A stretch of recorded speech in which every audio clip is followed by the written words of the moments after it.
Yeah. So my name's Travis Thorpe. I have been involved in the internet since the early 1990s. I worked for an ISP that was a competitor to AOL called Prodigy. Some people may have heard that. They're my age.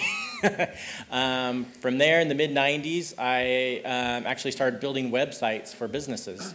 It was really early. We didn't get a lot of business. By 2000, I helped start another company that was kind of a third-party search engine. We're filling a niche of a family-friendly type search, and these are the days of, if you remember, Overture, Yahoo, AltaVista, those type of days.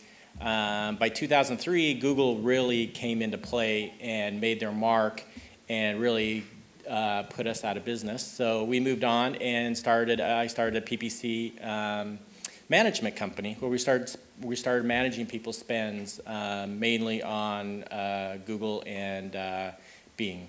That's called Bing now. From there, in 2006, we were working with a lot of partners. We were working with a lot of yellow page companies, advertising on the search engines. SEO started becoming more of a trending topic. It started to come out of those Yahoo days when everyone just stuffed the bottom of their website with tons of keywords. It was also coming out of those days when you just spam out tons of links and a lot of that black hat stuff. So from there, we started a company, Boostability, to focus on SEO. That's effectively what partners were looking for, search engine optimization. It was now that you've got Google, who I guess in the European market has 90% of the search market. In the United States, it's probably more closer to 80%, where Bing has really made some headway in the search market. We still find that I think it's like about 85%, 90% click on the organic ranking over the PPC. So even though you're advertising in the paid part of Google, you're missing a huge market if you're not optimizing your site to show up in the organic. So we're going to go over a little bit about the technical aspects of SEO, talk about a little bit about the landscape. Why we do Google, of course, because they're king. We focus on them. Everything we do for Google usually works for most of the other search engines, so we're not too worried. One thing about Google, what makes Google, or who is Google? What makes Google great? Just one story I have is, I remember I was working in IT and I was looking for I had a big SAN hardware device that was failing on me. I didn't know what to do. I'd been on tech support with EMC forever, couldn't get anywhere. Google, as this new search engine came out, I searched around, found a couple forums. The first three results gave me what I needed, and I was up and running in 15 minutes. And I thought, I would pay for this. I mean, that's what Google does. Google provides relevant results for the consumer, and that's why they've grown so big, is because you will find what you're looking for when you go to Google. However, Google has to make sure that their search stays relevant so that users will continue to use their site. And so they've implemented a lot of changes in we call it the algorithm. It's how they choose who gets to be displayed up first. So we'll just do a quick rundown of these are all the little animals that Google likes to have, from panda, penguin, hummingbird. We'll talk a little bit about those updates and what it means in the search engine landscape and how to build a product. The key to executing SEO is know what Google sees as valuable. What Google sees as valuable is what we see as valuable. If we're searching for a business in Dublin, Ireland, a restaurant or a bar or a pub or whatever, we want to be able to find something relevant, something that's close, something that we want to see, and it could be a service-based company, it could be a plumber, eye doctor, I need to get my hair cut, so I may look for one there. And we'll talk a little bit about these updates they make to make their search more relevant. So Panda was really the first big update that came in and really hurt a lot of businesses. There were a lot of websites out there that were really spammy. They had very little content. We called them landing pages. They duplicated a lot of content from site to site. There's really low-key quality content. Google does not want those type of sites in their search. They want people to find what they're looking for and have great content and a great user experience. And so they started focusing on sites that had a lot more content on it. So providing great content for your website is kind of the first key to a great search engine optimization product. Penguin came out. This came out. What makes Google algorithm work is great content on the site as well as popularity. What I mean by popularity, it means if other people are going to link to your content because they like it, then Google sees that as valuable. A lot of spammers hooked onto that and made a lot of spammy links out there. So you started seeing a lot of, you could build 10,000 links to a site and it was starting to rank. And Google released a Penguin update to stop those things from happening. So they're removing irrelevant links, blacklisted sites. They're really looking at the anchor text of what's linking to that site.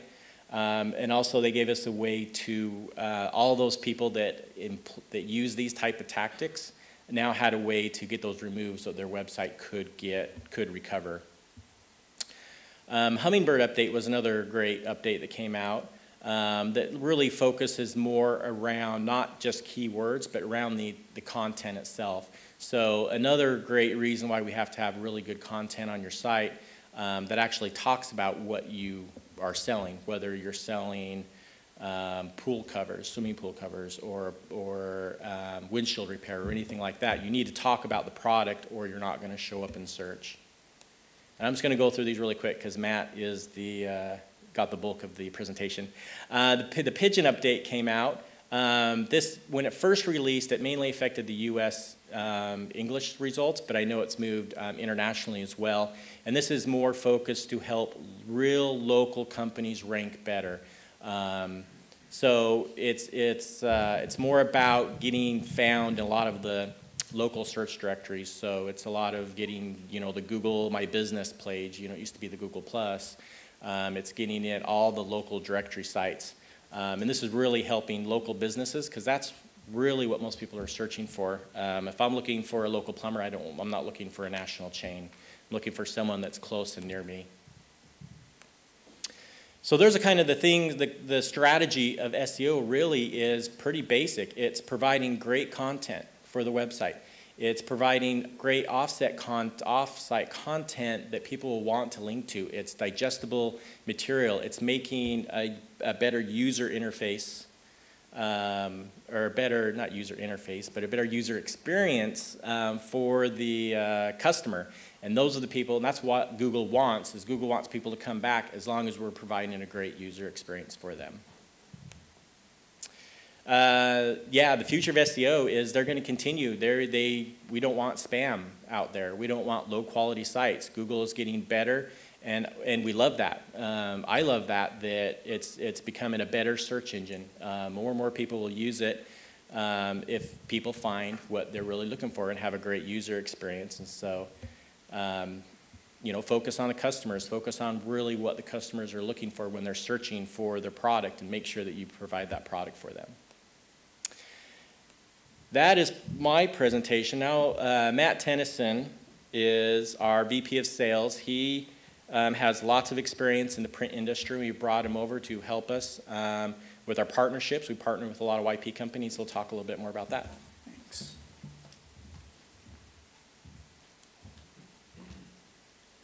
Hey, guys. So, thanks, Travis.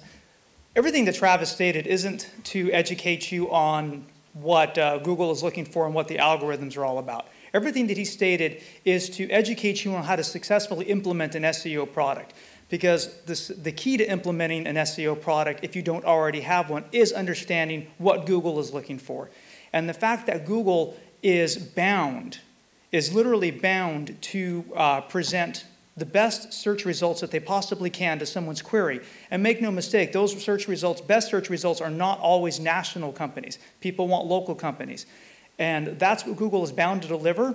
Otherwise, they cease to be Google and they cease to have value. That's why those updates exist, is to make sure that companies that are ranked deserve to be ranked. And when you're implementing an SEO product, that is the key. And whether you build it internally or you partner with a company like Boostability who has 6 years experience doing it and leads the partner space, those are what you're going to be wanting to look for. So I'm going to talk a little bit now about what comes after you implement the product and how to successfully enter the market and sell it. And before before I do, I wanted to do a little bit of market research because there's this whole thing about, DIY, do it yourself, do it with me, do it for me. So the other night, my wife and I are getting ready for bed, and I go to her and I say, hey, hon, I need some help with my presentation next week. If you had an option to do it yourself, do it for me, or do it with me, what are you going to choose? And she said, D, all of the above. And I love that answer because it made for an interesting evening. So we're going to talk a little bit about what SEO is, not from, by the way, are there any SEO experts in the room? Raise your hand if you're an SEO guru. Neil is not an SEO guru. This gentleman, you're an SEO guru? So boostability is obviously, well, clearly we're from America. That's why we talk funny the way we do. Travis is a little more hickish than I am. I feel I'm a little more polished. But nevertheless, in the States, in Canada, and in Australia, and in the UK, boostability is a leader in the search engine partner landscape. In fact, we will be responsible for over $80 million of search engine optimization revenue from partners in the United States, Canada, Australia, and England. And what we're doing is we're taking the collective value and the collective history of all of these partners and bringing those practices here. Oh, there we go. This is an interesting clicker. I didn't really know how to use it at first. The big green button. Yeah, I didn't get that. That escaped me. Yeah, it's escaped most of the presenters, so you're not alone. So, I've stood in front of literally dozens and dozens of sales forces, markets throughout throughout Australia, throughout Canada, all over the United States. And the first thing I do is I ask them, guys, what is SEO? Because there's always some hotshot Yellow Pages rep out there who thinks that they know everything there is to know about every digital product ever made. They could be Larry Page for all, is in their mind. And they never get it right. Because really, truly understanding what SEO isn't understanding it on Travis's level. It's understanding it on the level of the person who owns the plumber shop or the shoe shop or the restaurant that you're trying to sell SEO to. So from a relatable, relevant, workable definition, you want to walk in and say, what's your name? Walter.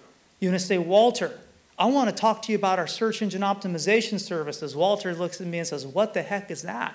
Walter, have you ever searched on Google and found a result that you want? Search engine optimization services are the work that goes into making your website trusted and relevant so that you can show up on the top of that search engine results page. Sounds good. Yeah, man, it sounds fantastic. And I want to focus on those two words, trust and relevance, because it makes it tangible and relatable. What do you mean? My website can be trusted, it can be relevant. What do those words mean? Well, Walter, I'm glad you asked because we're going to talk and I'm going to sell it to you. So the key to selling SEO, two rules that I've had, and I've been very, very successful in selling SEO. I have not even a fraction of the digital history that Travis does. In fact, I've only really been in the digital space for about 4 years since my time at Boostability. But I've worked with SMBs for almost 20 years. And I know their minds, I know the way they think because they're down-home simple folk just like me. And two rules, you keep it simple. And keeping it simple means that you focus on these aspects of trust and relevance because it's something that they can understand. So, how does Google measure relevance? I keep forgetting there's actually a slide of right here that I can look at, so I don't have to keep looking over my shoulder. You establish relevance to a website by doing work on the website. You make sure that the forward-facing content or the copy of the website is what you're about, or what you're trying to rank for, or what you're trying to be known for. So if someone searches for 24-hour water damage restoration, that you have a page on your website that actually talks about the fact that you do 24-hour emergency water damage cleanup. The code behind your website needs to also say those same things. The images on your website need to be labeled in such a way that Google can read those. These are all of the things that establish relevance. This is so when Google crawls all of the websites that are out there for a certain query, you now get an opportunity to play in the game because your website can actually be found relevant for the term that's being queried. Another huge aspect of driving relevance is keeping refreshed copy on the site. Updating not just the copy that exists on the pages, but updating blogs on the site and having something that is constantly turning over, Google finds very, very valuable and will set you apart as far as the relevance factor goes from other websites. How does Google measure trust? Well, trust, or in other words, authority, is generated by work that's done off of the website. So probably all of you at some point or another have heard the phrases off-site and on-site SEO. Well, that's exactly what we're talking about. On-site SEO drives relevance, off-site SEO drives trust. Because once you've established yourself as relevant, there may be, hundreds of players in your community and who may fit the bill for that certain query, who may be relevant for that query. Now, how are you going to be the one that Google is going to decide to be the best representative to that consumer's needs? Because they're going to recommend the website that they trust the most. Trust is established through work done off the website in the form of content that links back to the site. So good inbound links, a diversity of links, and then we'll drive trust to that site, and a click-through rates measure for trust as well. These are just some of the factors that we talk about. But as Travis indicated before, and when you think about the landscape as a whole and what Google is looking for, unique, well-written, researched, quality content that's posted on relevant sites that link back to that site drive trust. So you're relevant, you're trusted, you rank. It's pretty simple. When I go out to train SEO and when sales reps go out to try and talk about SEO, very, very difficult to find a value statement or a value proposition that most small business owners can easily relate to and understand. But having a background working with SMBs and selling them all different kinds of traditional advertising and now digital advertising, I have found that there is one universal truth. And this is true in the United States. This is true in Canada. I promise you it's true here in Ireland. I could walk out of the hotel right now and go knock on 10 business doors. And I had asked 10 business owners, if you could have more leads from any lead source, what would it be? And I guarantee you 9 out of 10 of them are going to say referrals. If you can give me more referrals, I'll buy stuff from you all day long. The one who doesn't is that guy who says, no, I'm already way too busy and I have to turn business away, so I don't need you. And anyone who's gone out and sold has run into that guy before, and it's never really true. It's just a way of shining you on. But so a really relatable value proposition to get a small business owner to understand exactly what SEO is all about is that SEO is the work that goes into making your website trusted and relevant. We've already established that. But the further value or the continuation of that is, and then it will transform your website into a long-term business asset in which Google becomes your word of mouth. Google now becomes a referral generator for you. And make no mistake, Google is the #1 consumer recommendation engine of all time. Google is like every good yellow page book times infinity doubled. That's how much of a good consumer recommendation engine they are.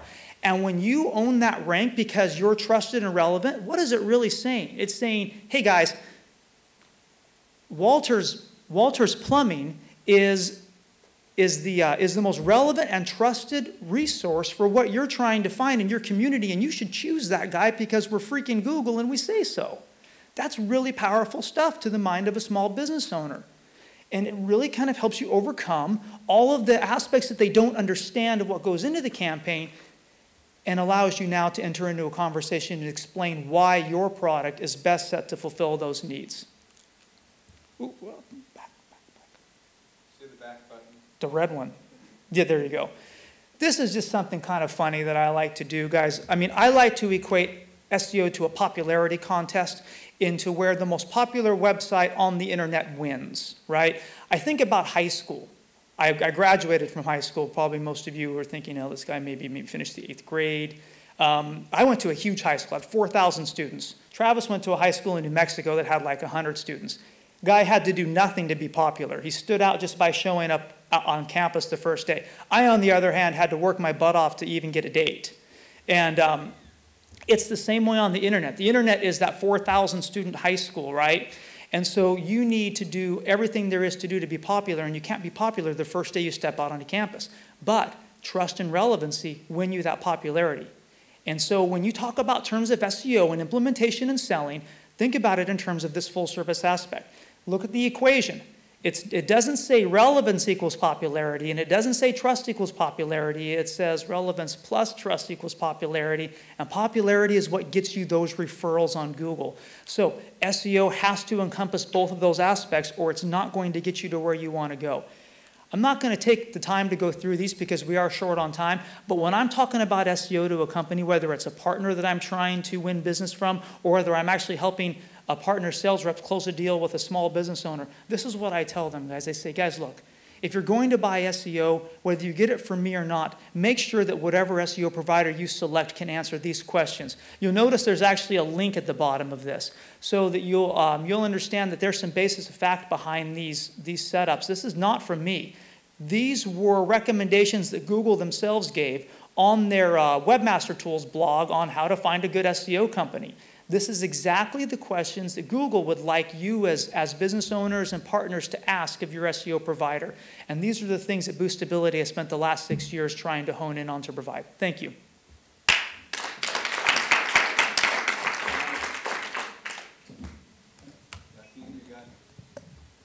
So thanks a lot, Travis and Matt. Do we have like questions prompting from the audience, first of all? I do have a then question. Neil will start. So we know that April 21st is a big day for Google because apparently they're changing their algorithm around what they serve up in mobile search. Do you guys, can you talk a little bit about that and how it affects what you guys do for customers? Sure. So what they're trying to do is they're trying to make it more location focused as well as relevant. Is it just for the mobile results? Is it just mobile? I think they're going to roll it out to mobile, but I think it'll end up going out. But they always test things mobile for whatever reason. So if you search on a mobile device, yes, you'll get different results. The algorithm will be different than if you search for that same thing on your laptop. Yep. It's different today already. Yes. On the mobile, they know your position. Yes, it is. They're already doing that for sure. Yeah, they're always making changes. April 21st, there's some bigger event. Yeah, you never know what they're going to do, right? They even said at some point they were just going to stop announcing updates completely. But we have so many customers. We track so many, 20,000 customers in our system. We can actually see updates before anyone else really sees them, even before Google will announce them after the fact. So we ask you next time. Yes, ask me. Okay, I get this email every day, and I see this little blip of ranking changes, and I say, oh, something changed. Okay. Oh, go ahead, share. Ladies first. The microphone. Hold on, Mary would like to share a little bit. Well, what I've learned, I'm with BeMobilize, so of course that's of great interest to us because we're creating mobile sites for small business owners, and we got a lot of questions around that. And so Google has come out with their own mobile-friendly tool and their mobile guide as to what is acceptable and what isn't, and you can certainly find that on their site and plug in your URL and see if your site is mobile-friendly. And there's different ways to achieve that, and if you are deemed mobile friendly, then you will get Google's mobile friendly approval. And it's my understanding that unless you have that, then you will not be viewed in a mobile search eventually. I think, sorry, if I can comment, I think it's even worse because what I saw just was a test where Google was voting and having like an alert like this is a slow website. Yeah. When it's not mobile friendly optimized. They're sending out those alerts. So this is actually a punishment for the user in the site of the user for this website. Right. They're not using the word like penalize, but that's exactly what's happening is they will not be shown in a mobile search. So there's kind of like a sense of urgency because your ranking, I assume, will drop if you're not found on mobile, and so it really hurts that SEO score and takes a long time to build that back up. So that's what we're working very quickly to help everyone get up to speed with that. All right, there was a question. Yes. I'll give you guys a couple of minutes. 5 more minutes? Five- This is the 5-minute. Just It's actually three. the 5 minutes. Three Okay, 5 minutes, go ahead. okay. And then Stephanie's going to lead you up. I thought I was going to get cut short on my question, just like I did on my presentation. What I'd like to know is there any benefit to the URL actually being the search term? It used to be, but not anymore. When's that changed, or when is it changing? It probably changed a few years ago, where we could actually get most any site to rank by using the keyword in the URL. Google caught that as a tactic and just basically devalued it completely. Okay, thanks. I have a question. Do you guys do link building for your customers?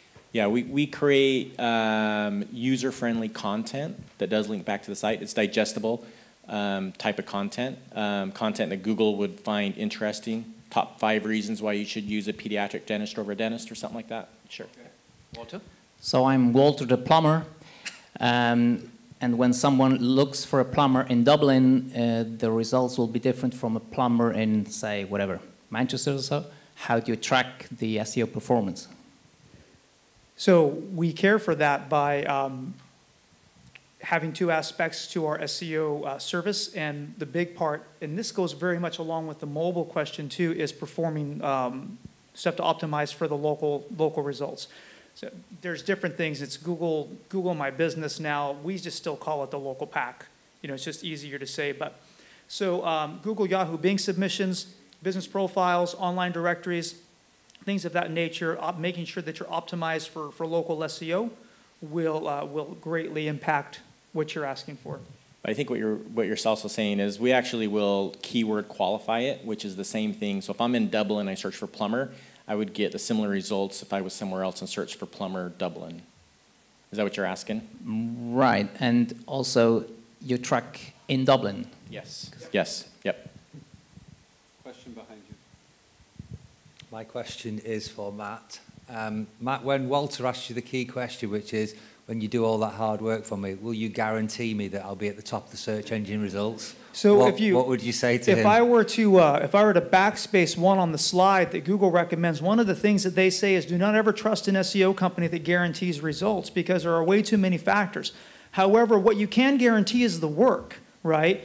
And there are 2 things that Boostability has built our foundation upon. And this goes back to what Travis said when SEO was kind of coming out of this black box phase, you know, and becoming something that the small businesses were really going to take advantage of. First off, if you're going to do it for partners, it has to be scalable. And second off, if you want to have a great user experience or client experience, it has to be transparent. And we may not be able to guarantee the result because there are a lot of factors involved, but there's one thing that we can guarantee, and that's that we're going to do all the work that you're paying for. And being able to show that work in a real-time basis, live in its finished format. So having excellent reporting is really the guarantee. SEO was once described to me as somebody trying really, really hard on your behalf. Yep. Yeah, or not trying at all and just taking your money. Yep. One of the things I've heard a lot is that SEO is not scalable. Can you guys comment on that? Yeah, absolutely. So in the 6 odd years that we've been doing SEO, we've fulfilled on nearly 100,000 campaigns. We have about 20,000 campaigns, full service SEO campaigns currently in our platform. In fact, there was one instance when we won the contract for YPG Canada, and we won this from a competitor of ours. They had been in market for about a year, and they had over 1,000 units in play. We were able to take those 1,000 units, plug them into our platform, and fulfill on all of the open work within 2 weeks' time. SEO is manual work by nature. There's nothing automated about it. You cannot automate SEO work, not real SEO work anyway. But you can overcome the scalability aspect through technology and efficiency structure. And that's really what Travis and his team did when they left their former company, Orange Soda, to build Boostability. It was to build a technology platform that would enable affordable, scalable, agency-style SEO work specifically for the small business spend. Because think about this: through all of our sales channel, partner and other and direct, our average retail order value is about $450. So we're really after Or per month? monthly recurring fee. Now, we do offer a premium level service that goes up higher than that, but we're really carving in on the small business model, which is even more difficult to scale in a lot of ways. But yeah, it's all technology based, though, Neil. And Sid has a question back there. While he's getting the microphone, that 450, is that by vertical or is that a flat fee? So that's just an aggregate of everything. Our verticals are the same verticals that our partners specialize in, so. But would the lawyer pay more? Oh, yes, absolutely. Okay. Yeah. And in larger metro areas, it's more effort, so they pay more in order to get. SEO pricing, it's a little more complex than this, but the high level is it's driven off of the competitiveness of the search terms most associated with that business category and the size of the market. Typically, when Yellow Pages publishers are having multiple customers in the same category, in the same area, how do you deal with that? Every Yellow Page customer that we've had has asked that question, and none of them have even come close to a level of saturation. We'd love them to, and then we can deal with it. But if someone ever did, you're going to have to combat that with diversity of keywords. The great thing is that Google is adding something like 10 to 15,000 new search terms a day to their search catalog. So there is myriad ways to differentiate your client, differentiate you from your competition. Very similar to how you would differentiate yourself in a display ad in the Yellow Pages, right? It's going to be based on what you specialize in over what your competition specializes in, but you just do it on a keyword basis instead of in a display or offer basis. So I think we're going to call that a wrap.